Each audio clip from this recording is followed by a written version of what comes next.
मुझे एक तांत्रिक ने शाप दिया है। वो मुझसे विवाह करना चाहता था। तांत्रिक, तेरा खेल अब खत्म हो गया।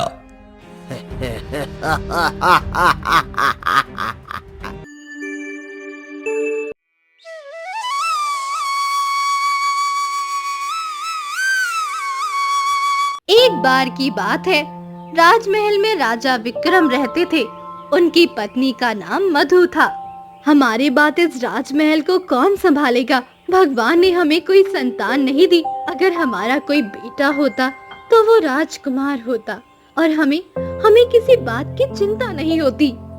मधु, यह सब भगवान की मर्जी है, तुम उदास मत हो।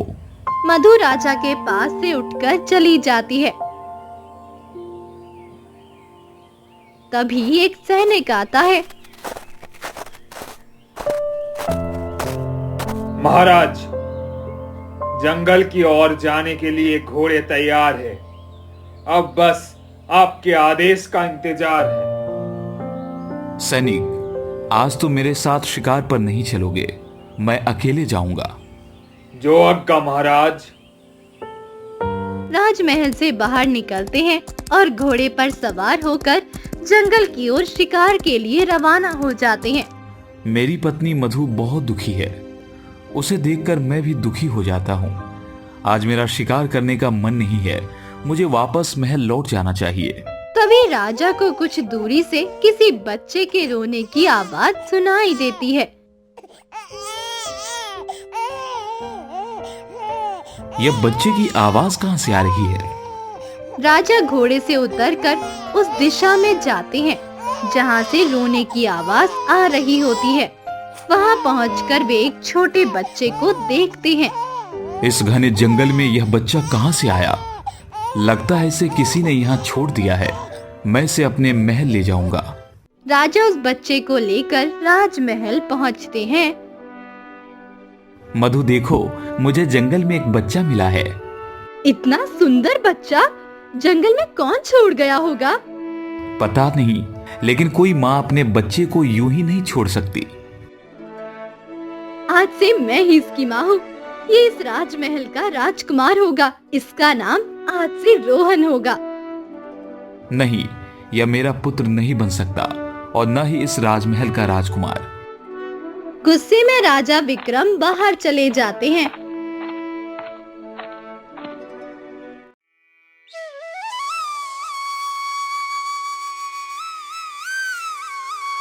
महाराज, इस बच्चे को महल में नहीं रखना चाहिए। ये पता नहीं किसका है। ये बच्चा आपका नाम खराब कर सकता है। सही कहा मंत्री जी, लेकिन मधु ने इसे पुत्र का दर्जा दे दिया है, पर मुझे यह पुत्र स्वीकार नहीं है। कोई बात नहीं महाराज, जब ये बड़ा होगा तो खुद ही यहाँ से चला जाएगा। तब तक हम इसे नौकर बनाकर रख सकते हैं। समय बीतता जाता है और रोहन 18 साल का हो जाता है। रोहन, तुम इस महल के राजकुमार हो। अपने पिता की तरह वस्त्र पहना करो। नहीं माँ, मुझे राजकुमार बनना पसंद नहीं। मैं जंगल जा रहा हूँ, जल्दी लौट आऊंगा। कम से कम खाना खाकर जाओ। पता नहीं जंगल में क्या रखा है। सुबह जाता है, शाम को लौटता है। रोहन जंगल पहुँचता है। पता नहीं इस जंगल से मेरा क्या रिश्ता है। जब भी मैं यहाँ आता हूँ मुझे बहुत अच्छा लगता है। तभी पीछे से एक आवाज आती है। क्या आप मेरी मदद कर सकते हैं? रोहन देखता है कि एक लड़की है जिसका आधा शरीर सांप का और आधा मानव का है। तुम कौन हो? आधा शरीर लड़की का और आधा सांप का? मेरा नाम जानवी है। मुझे एक तांत्रिक ने शाप दिया है। वो मुझसे विवाह करना चाहता था, लेकिन मैंने उसे मना कर दिया। इसीलिए उसने मुझे श्राप दिया कि मेरा आधा शरीर सर पर नीचा रहेगा। मैं तुम्हारी कैसे मदद कर सकता हूँ? मुझे फिर से एक सामान्य लड़की बना दो। मैं अपनी असली जिंदगी जीना चाहती हूँ। ठीक है, कल मुझे इसी जंगल में मिलना। मैं तब तक कोई उपाय सोचूंगा। रोहन महल की ओर लौटने लगता है। महाराज, इस रोहन को महल से निकाल देना चाहिए। ये किसी काम का नहीं है। मैं मधु के कारण चुप हूं। अगर मैंने रोहन के बारे में कुछ कहा तो मधु नाराज हो जाएगी। मेरी बहुत बड़ी गलती थी जो मैंने इसे जंगल से उठा लिया। रोहन ये सब कुछ सुन लेता है और दुखी होकर जंगल की ओर लौट जाता है। अभी तक रोहन महल नहीं लौटा। वो तो हमेशा अंधेरा होने से पहले आ जाता था। मधु राजा विक्रम के पास जाती है। अभी तक रोहन घर नहीं आया। आप सैनिकों को भेजिए ना, ताकि वे उसे ढूंढकर महल वापस लौट कर लाए। मेरा कोई भी सैनिक उसे ढूंढने नहीं जाएगा। मधु बहुत दुखी हो जाती है और रोहन जंगल में बैठा सोच रहा होता है। इतनी रात को तुम जंगल में क्या कर रहे हो? मेरे पिता मुझसे बात नहीं करते क्योंकि मैं जंगल में मिला था। आज मुझे सच्चाई पता चली है कि मैं राजा विक्रम का असली पुत्र नहीं हूँ। मेरे साथ भी ऐसा ही हुआ था। मैं भी एक सामान्य लड़की थी। चिंता मत करो, इस दुनिया में मेरा कोई नहीं है और तुम्हारा भी नहीं। मैं तांत्रिक के पास जाऊंगा और पूरी कोशिश करूंगा कि तुम्हें फिर से इंसान बना सकूं। रोहन महल लौटता है।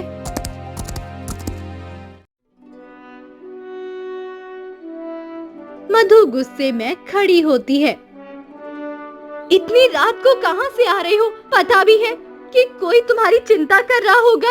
हाँ माँ, आपके अलावा मेरी चिंता कौन करता है? रोहन अपने कमरे की ओर चला जाता है। मधु की आंखों में आंसू आ जाते हैं।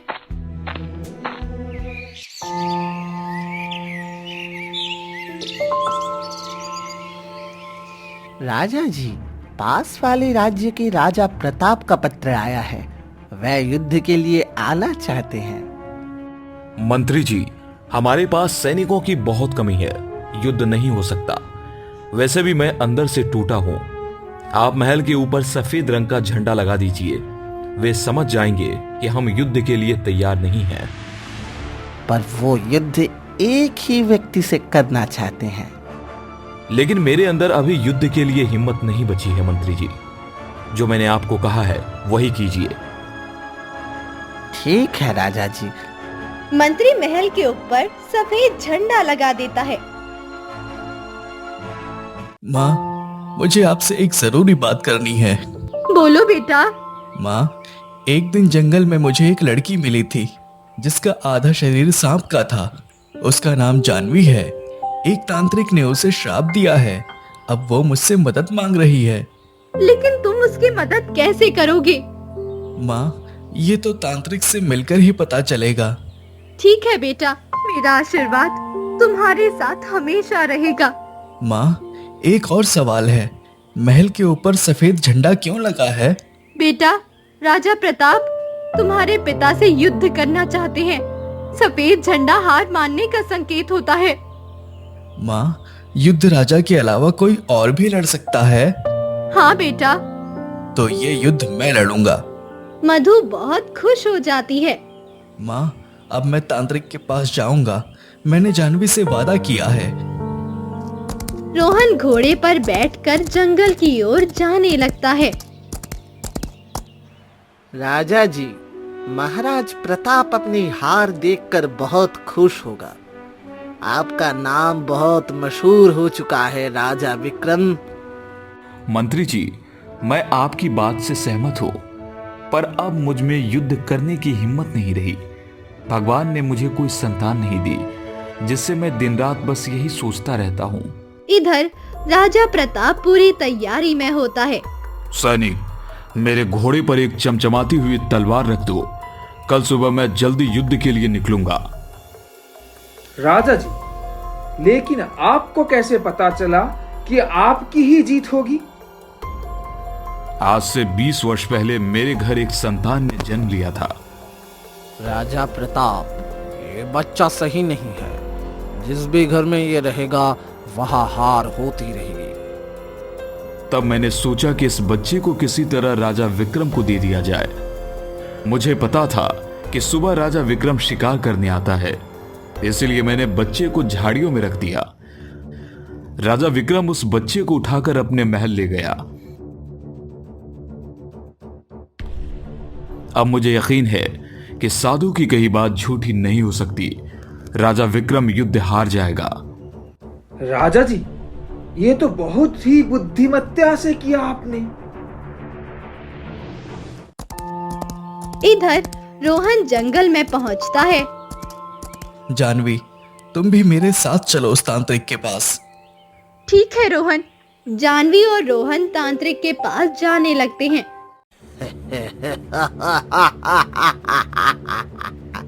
आज मैं बहुत खुश हूँ। आज तुझे ऐसा पक्षी बनाऊंगा कि तू याद करेगा।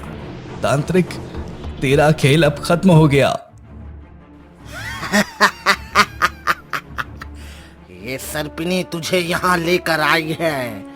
मैं इसे फिर से लड़की बना दूंगा, ये भूल जा। ऐसा नहीं होगा। इसकी शक्ति उस मटके में है। रोहन उस मटके को तोड़ देता है। बचाओ, ये क्या हो गया? वो आदमी पिंजरे से छूट जाता है और जानवी भी फिर से अपने असली रूप में आ जाती है। बेटा, बहुत बहुत धन्यवाद मुझे बचाने के लिए। रोहन, मैं तुम्हारा धन्यवाद नहीं करूंगी। धन्यवाद कहने से रिश्ता खत्म हो जाता है। मैं ऐसा नहीं चाहती। मैं तुमसे बहुत प्रेम करता हूँ। मुझे तुमसे प्रेम हो गया है। क्या तुम मुझसे विवाह करना चाहती हो? हाँ रोहन, मुझे भी तुमसे प्रेम हो गया है। ठीक है जानवी, मैं अपनी माँ से बात करके तुम्हें बताऊंगा। ठीक है, मेरा भी इस दुनिया में कोई नहीं है। मुझे अब इस जंगल से डर लगता है क्योंकि मैं अब एक सामान्य लड़की हूँ। मैं जल्दी आऊंगा, तुम अपना ख्याल रखना। रोहन घोड़े पर महल की ओर जाने लगता है। रात होती है। रोहन सफेद झंडा उतारकर लाल झंडा लगा देता है।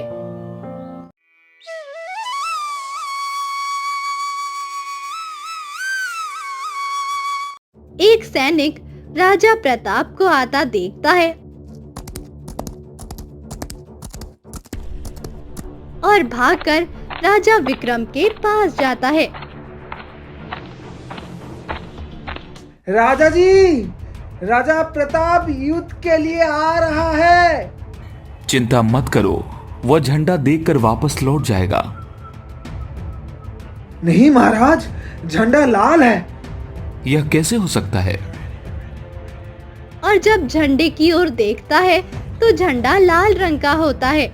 यह कौन मूर्ख हरकत कर रहा है? जब राजा देखता है तो रोहन राजकुमार के भेष में खड़ा होता है। पिताजी, मैं आपकी जगह युद्ध करूंगा। क्या अभी भी तैयारी चल रही है? मुझे तुम्हारा इंतजार था।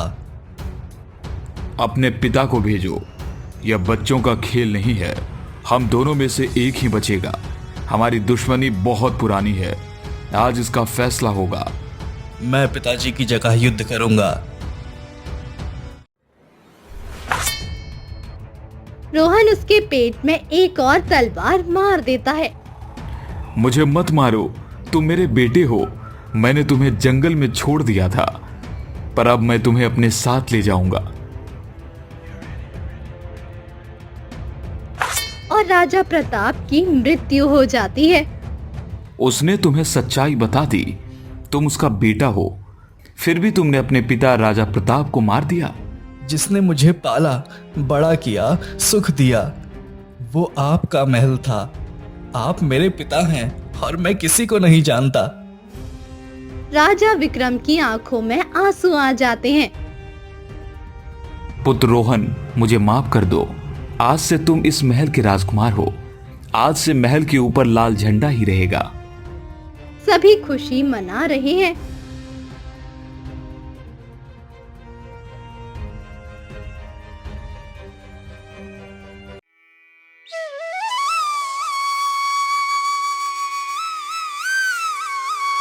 मधु, राजकुमार के विवाह के लिए कोई राजकुमारी देखो। उसकी शादी की उम्र हो चुकी है। लड़की तो इसने पहले ही देख रखी है, पर वो किसी राजकुमारी से कम नहीं है। तो उसे बुलाओ, इनका विवाह कर देते हैं। राजकुमार रोहन खुद उसे लेने गया है, आपको मिलवाने के लिए। राजकुमार रोहन जानवी को लेकर आ जाता है। पिताजी, ये जानवी है। यह तो सच में राजकुमारी लगती है। इसके माता पिता कहाँ है? पिताजी, ये अकेली है, इसका कोई नहीं है। कोई बात नहीं, हम इसे अपनी बेटी की तरह रखेंगे। राजकुमार रोहन और जानवी का विवाह हो जाता है।